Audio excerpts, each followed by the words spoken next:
Good afternoon, dear parents and guardians. Welcome to our first Parents Orientation for school year 2020 and 2021.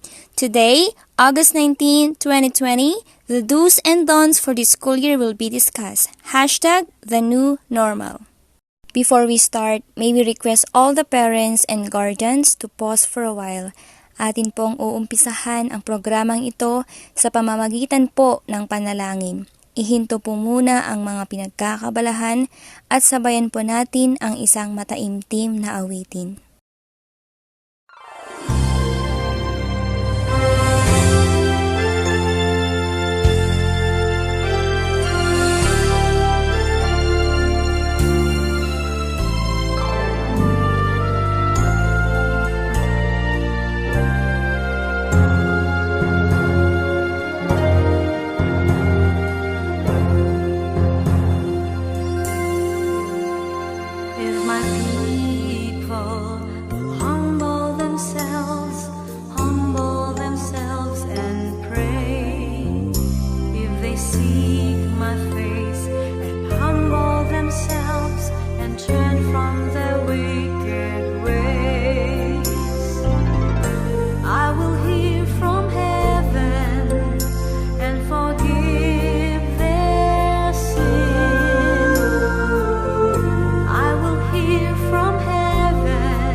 Moving forward to the checking of attendance, in order for the advisors to check the completeness of your attendance, makikisuyo po ang inyong lingkod na kung maaari lamang po sa mga estudyante at sa mga magulang po na nanonood ngayon, please comment down the following: the student's full name, year and section, and the name of the advisor, and chat present in the chat box po.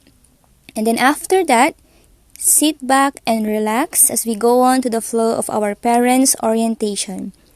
At tandaan po na isulat natin ang mahalagang bagay na ating maririnig sa pagkakataong ito. Maraming salamat po. Mga mahal naming magulang at mag-aaral, alam po namin ang pinagdadaanan ng bawat isa. Sa kabila po ng pandemyang ito, naniniwala po kaming malalagpasan po nating lahat ng to at sama-sama rin tayo. At kami pong mga guro ay nasasabik na pong makasama ang inyong mga anak sa loob po ng paaralan. Pero wag po kayong mag-alala, naririto po kami, kaisa niyo po kami sa labang COVID na to. Kaya natin to, laban lang po. Now let's move on to our rationale. The Department of Education continues to support all government efforts towards healing the nation by remaining committed to the goal of delivering accessible, quality, liberating, and safe basic education services amid these critical times. DepEd's newfound purpose of the Sulong Edukalidad campaign is to move forward together as the education system is being prepared for the new normal. A learning continuity plan seeks to ensure that students' learning progresses even amidst disasters such as natural calamities, storms, fires, and pandemics. Education can and must continue, but only under the conditions and health protocols set by the DOH and the World Health Organization. We reiterate the importance of education to bring normalcy to the lives of our learners, but their health and safety ultimately is most important. May national survey na ginawa ang DepEd, gayon din ang ating mismong paaralan kung ano ang pulso ng ating mga guro at magulang at lumalabas pa rin na mahalagang hindi matigil ang edukasyon ng mga bata kahit na may ganitong pandemya. Sa enrollment form po na sinasagutan ng mga mag-aaral sa tulong ng kanilang dating advisor ay lumalabas na mas makabubuti sa mag-aaral natin ang modular distance learning sa marami pong kadahilanan. Sa gagawing sistema ng pag-aaral ngayong taon, ang mga magulang ang magsisilbing bantay kung ang anak nila ang nag-aaral, nakakasagot sa mga aralin at naipapasa ang mga ito. Samantalang, ang guro pa rin ang magbibigay ng instruction, mag-e-evaluate sa kaalaman ng mag-aaral at magmo-monitor po ng progress nila at iba pa. So the agenda for today's program, first we have general policies and guidelines. Next we have subject requirements. The subtopics are grading system, worksheets weekly, performance tests, intervention activities, and periodical tests. Number 3, we have distribution and retrieval process. Next agenda is about class section. We also have roles and responsibilities. And the other reminders we have health issues, school requirements, and parent concerns. Next, we have selection of parent coordinator. And last, we have question and answer. So you can ask some questions regarding in this matter. First agenda, we have general policies and guidelines. Number 1 is the attendance. So dahil nasa new normal po tayo, iba rin po ang magiging setup when it comes in attendance. Once na makapag-submit ang bata ng kanilang worksheets, so ito ang kanilang magiging attendance. So ito po yung pinaka-basis ng kanilang attendance. Next is school uniform. Kahit po nasa bahay ang mga bata, when it comes to learning session, the students should wear casual clothes na presentable and that would make them feel comfortable. Pero bawal po nakasando or naka-jersey ang bata. So next is confidentiality issues. So one of the major confidential issues na hindi natin dapat gawin, that modules should not be reproduced. Meaning, hindi po natin pwedeng ipa-photocopy ang kahit anong part ng module. So kahit picturean, para ipang My Day or i-post sa Facebook, hindi po ito pwede. So what we share to you, do not share it to others. Number 4, attitude towards learning. Number 1, be responsible. Accomplish the assigned worksheets and submit on time. So be responsible. Kayo po ang mag-a-assist or magpupush sa inyong anak gawin at tapusin ang pagsagot sa kanilang worksheets para ma-submit nyo po ito on time. So number 2, observe cleanliness and orderliness in your working area. Make sure po na yung pwesto po ng inyong anak ay malinis po at hindi po makalat para na rin po hindi marumihan ang modules at ang worksheets ng inyong mga anak. Kinakailangang panatilihing malinis at maayos po ang inyong learning area. Number 3, any form of bullying is strictly prohibited. For example po, may mga kapatid po sila na mas maliliit po sa kanila. So wag niyo po hahayaang guluhin po sila while answering their modules. Upang sa ganoon, mas makapag-focus po ang inyong anak sa kanilang pag-aaral. Number 4, honesty is the best policy. Yes po, we know na nasa bahay po sila. So wag po nating turuan sila na magsinungaling. We as parents will serve their guide na matuto po sila sa tamang pamamaraan. On COVID-19 health protocols. Alamin po natin ang mga health protocols na pinagkaloob sa atin ng World Health Organization at ng Department of Health katulad ng tamang paghuhugas ng kamay, pag-aalkohol o pagdidisinfect, pagsuot ng mask at ng face shield, social distancing at iba pa. Bukod dito, meron din po tayo mga hakbang at panuntunan bago at pagkatapos na makuha ang mga modules. Ganon din kapag magpapasa tayo ng mga nasagutang worksheets. May mga nakasulat sa tatanggapin nyong mga modules kung ano ang dapat gawin.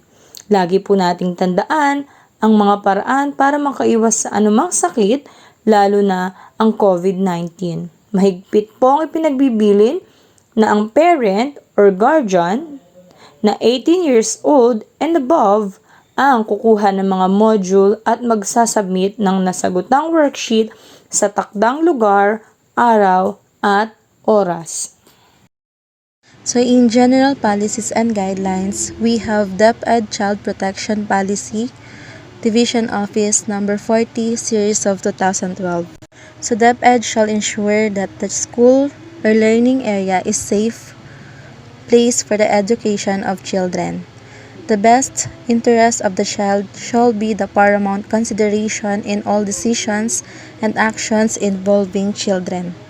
So isa po sa platform ng DepEd ang masigurado ang bawat school or learning area ay ligtas na lugar para sa mga mag-aaral. Next is the DepEd Zero Tolerance Policy for any act of child abuse, exploitation, violence, discrimination, bullying, and other forms of abuse. So isa rin po na ini-ensure po ng DepEd ay ang karapatan din po ng bawat mag-aaral. So mahigpit pong ipinagbabawal ang anumang abuse, violence, or diskriminasyon. So napakahalaga ng ating pagkakaisa. So next, we have prohibited acts. Ito po yung mahigpit pong ipinagbabawal na hindi po natin dapat gawin. First, we have child abuse. So there are different types of abuse. Example, physical abuse, sexual child abuse, neglect abuse, and emotional abuse. So, kailangan po nating tandaan na ang lahat ng problema ay may solusyon. So, magkaroon po tayo ng maayos at magandang pakikitungo sa ating mga anak. So, letter B, discrimination against children. Lagi po nating tatandaan na we should embrace positive thinking. So, let us consider our child special. Let us conquer negative thoughts, reduce stress, and improve relationships. Let us always consider them to give an inspiring and powerful words. Okay, next we have child exploitation, violence against children, corporal punishment, any analogous or similar acts, bullying or peer abuse, and any form of harassment. So always remember that we have Republic Act number 7610, an act providing for stronger deterrence and special protection against child abuse, exploitation, and discrimination, and for other purposes. Kaya lagi po nating tatandaan na tayo rin po ang makakatulong sa pag-progress at pag-improve ng ating mga anak. So we are the one that can enlighten our children to be a better person. Subject requirements. Wala pong pagbabago sa sistema ng ating pagbibigay ng marka. malaki pa rin po ang porsyento ng performance at output nila. Ang mga nasagutan at naipasang mga worksheets ang magsisilbing attendance nila at lahat ng ito ay recorded. Ang mga karagdagang activities at pagpapaliwanag sa mga aralin bilang intervention ay maaari lamang ibigay sa mga estudyanteng nahihirapan sa aralin upang sila ay matulungan. May mga periodical tests, summative at long tests pa rin upang malaman ng guro kung ang mag-aaral ba ay natuto at may sapat na kaalaman sa mga pinag-aralan. May mga kasunduan po tayong pipirmahan na may kaugnayan sa pag-aaral ng inyong anak upang masiguro na magiging epektibo at maayos sa mga gagawin nating hakbang. Halimbawa po nito ay ang kasunduan kapag hindi siya nagpapasa ng mga nasagutang worksheets o kaya naman ay mabababa ang mga nakukuhang scores sa mga worksheets at iba pa. Maaari po lamang na maghintay pa din tayo ng mga abiso at panuntunan galing sa kanilang mga subject teacher para sa mga dapat tandaan sa bawat asignatura. Bilang advisor, meron po kaming Learners Monitoring Progress upang malaman natin kung ang anak niyo po ba ay nakapagpasa, nakakapasa, natututo o kailangan pa ng intervention at assistance galing sa kanilang mga guro. Distribution and retrieval process of modules for students and guardians. Week 1. 1 week before the opening of classes, September 28 to October 4. Sa linggong ito, mula Lunes hanggang Huwebes, lahat ng mga kakailanganin ng mga mag-aaral ay ihahanda, ipiprint, isasort, ipapak, at papangalanan katulad ng mga modules, worksheets, mga gabay at paalala, at iba pa. Pagdating ng Biyernes, sa gani na ika-8 hanggang ika-12 ng tanghali ay i-distribute ito sa mga barangay halls na sakop ng paaralan sa tulong ng mga guro, barangay officials at parent coordinators. Matapos itong ma-disinfect ng 3 oras, sa araw ding iyon, Biyernes ng hapon, alas 3 hanggang alas 5 ay pipick upin ito ng mga magulang o guardian. Huwag muna itong bubuksan, i-disinfect po uli ito sa loob ng 2 araw, Sabado at Linggo. At pagsapit ng Lunes, saka pa lamang bubuksan. Huwag kakalimutan ang ating COVID-19 protocols. Week 2, October 5 to October 11. Learning Week. Pagsapit ng Lunes, maaari na magsimula ang mga mag-aaral sa kanyang mga leksyon at sagutan ang mga nakatakdang worksheets para sa linggong iyon. Meron kayong Lunes hanggang Huwebes. Alas 7 ng umaga hanggang alas 4 ng hapon para pag-aralan, sagutan, magtanong at magpaturo sa mga panahong ito. Makipag-ugnayan sa inyong mga subject teachers kung meron kayong mga tanong tungkol sa aralin. Pagdating ng Biyernes, bago mag-alas 3 ng hapon, ay siguraduhin na ipasa ang inyong mga sinagutang worksheets sa nakatalagang drop-off at pick-up point sa inyong lugar. Gayun din, kunin ang mga envelope na para sa iyo kung meron. Kung wala, ay okay lang naman. I-quarantine ito ng 2 araw at pagdating ng Lunes ay saka pa lamang uli bubuksan. Huwag kakalimutan ang ating COVID-19 protocols. Week 3, October 12 to October 18. Learning Week. Mag-aral, magsagot ng worksheets, makipag-ugnayan sa inyong mga guro mula Lunes hanggang Huwebes, alas 7 ng umaga hanggang alas 4 ng hapon. Ipapasa uli ang mga nasagutang worksheets sa araw ng Biyernes bago mag-alas 3 ng hapon. Kasunod nun, sa araw ding iyon, alas 3 hanggang alas 5 ng hapon ay kunin ang envelope na para sa anak nyo na naglalaman ng mga natsekan at na-record ng mga worksheets o di kaya'y mga intervention activities. I-quarantine ito ng 2 araw at pagdating ng Lunes ay saka lamang bubuksan uli Huwag ulit kakalimutan ang ating COVID-19 protocols. Distribution and retrieval process of modules for the school and for the teachers. Week 1. 1 week before the opening of classes, September 28 to October 4. Sa linggong ito, mula Lunes hanggang Huwebes, lahat ng mga kakailanganin ng mga mag-aaral ay ihahanda, ipiprint, isasort, ipapak at papangalanan katulad ng mga modules, worksheets, mga gabay at paalala at iba pa.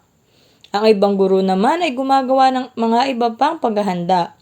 Pagdating ng Biyernes, sa ganay ng ika-8 hanggang ika-12 ng tanghali, ay i-distribute ito sa mga barangay halls na sakop ng paaralan sa tulong ng mga guro, barangay officials at parent coordinators. Matapos itong ma-disinfect ng 3 oras, sa araw ding iyon, Biyernes ng hapon, alas 3 hanggang alas 5 ay pipick upin ito ng mga magulang o ng mga guardian.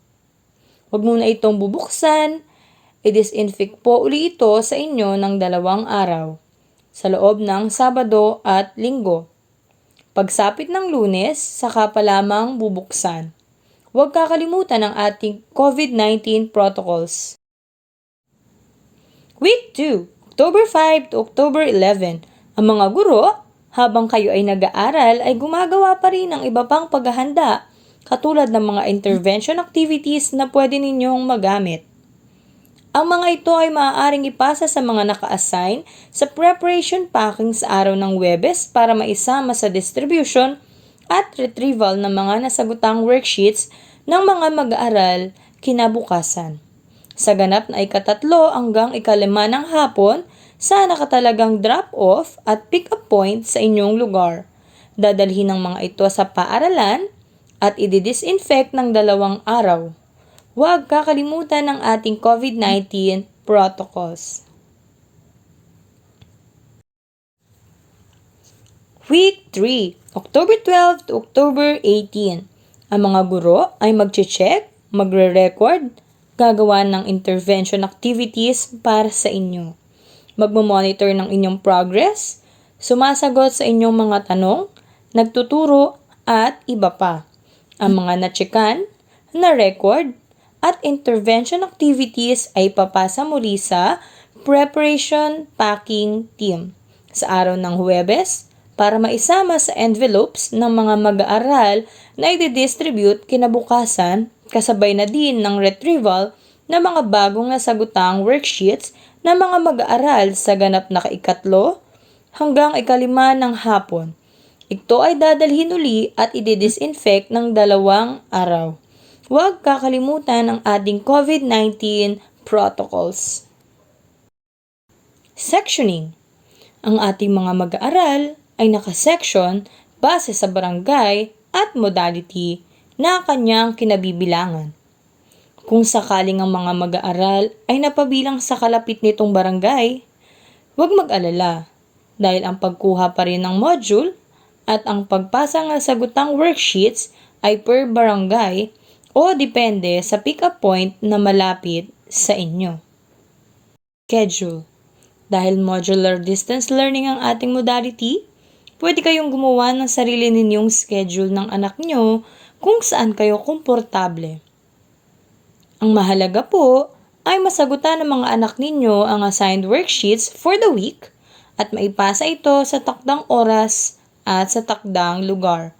Ang mga nasagutan at naipasang worksheets ay magsisilbing attendance ng inyong mga anak. Pero dahil may pagkakataong pwedeng magbigay ng assistance ang guro at magpaliwanag ng mga aralin, maaaring ganyang schedule ang ating susundin. Ngunit, tandaan, ang mga guro ay pwede kayong makipag-ugnayan sa kanila sa mga oras na alas 7 ng umaga hanggang alas 4 ng hapon lamang. Class grading. Katulad po ng nabanggit kanina, walang pagbabago sa ating grading system. Makikita po natin na mas malaki pa rin ang porsyento ng output at performance ng inyong mga anak. Ang mga sinasagutang worksheets ay papasok sa written works at malinaw po na meron pa rin tayong periodical tests. Roles and responsibilities of the parents and the guardians. Alamin ang proseso kung paano ang magiging sistema sa pag-aaral ng inyong anak. Alamin kung saan ang tamang drop-off at pick-up point na nakatalaga sa inyo para makuha ang modules at maipasa ang mga nasagutang worksheets. Siguraduhin may magagamit at masasagutang module ang inyong mga anak pagdating ng pasukan. Siguraduhin nakakapag-aral at nasasagutan ng anak ninyo ang mga gawaing nakatalaga para sa linggong iyon sa bawat asignatura. Siguraduhin naiintindihan ng anak ninyo ang kanyang mga aralin. Kung hindi, tulungan ang anak ninyo na makausap ang guro para mabigyan ng kaukulang pansin. Huwag kakalimutang sagutin ang feedback forms na pinapadala sa inyo o kaya naman ay isulat ang inyong mga hinaing o suwestyon at isama sa weekly submission ng inyong mga anak. Maging matyaga po tayong maghintay sa reply ng inyong mga guro. Let's proceed to the other reminders. Para po sa ating health issues katulad ng deworming, vaccine, at iba pa na binibigay dati sa ating paaralan, maghintay na lamang po tayo ng abiso. Huwag po ulit kakalimutan ang ating mga COVID-19 health protocols. Para sa mga school requirements, baka po hindi nyo pa naipapasa ang PSA birth certificate ng inyong anak at iba pa o ang ating school parent agreement, mangyari po makipag-ugnayan sa inyong mga advisor. Para po sa inyong iba pa mga hinaing o suwestyon, pwede nyo pong gamitin ang feedback forms na makikita ninyo kasama sa mga matatanggap ninyo tuwing Biyernes o di kaya na may isulat sa isang papel at ipasa ito kasabay ng pagpasa ng inyong mga nasagutang worksheets. For the selection of parent coordinators, it will be done per advisory class. Ang role po ng parent coordinator ay malaking tulong sa advisor, lalong-lalo na po sa lugar na may maraming estudyante. Para rin po ito makatulong sa pagdidistribute ng maayos ng mga modules at ng mga worksheets. The following pages presented on the screen are the school pages wherein details, information, and updates for our school will be posted. And for other school matters, please contact our school registrar, Mrs. Ochi Inocentes, and our officer in charge of Bacoor National High School, Tabing Dagat, Ma'am Jeannie S. Vivo. Together, we can achieve a goal that is impossible to meet. Let's do it!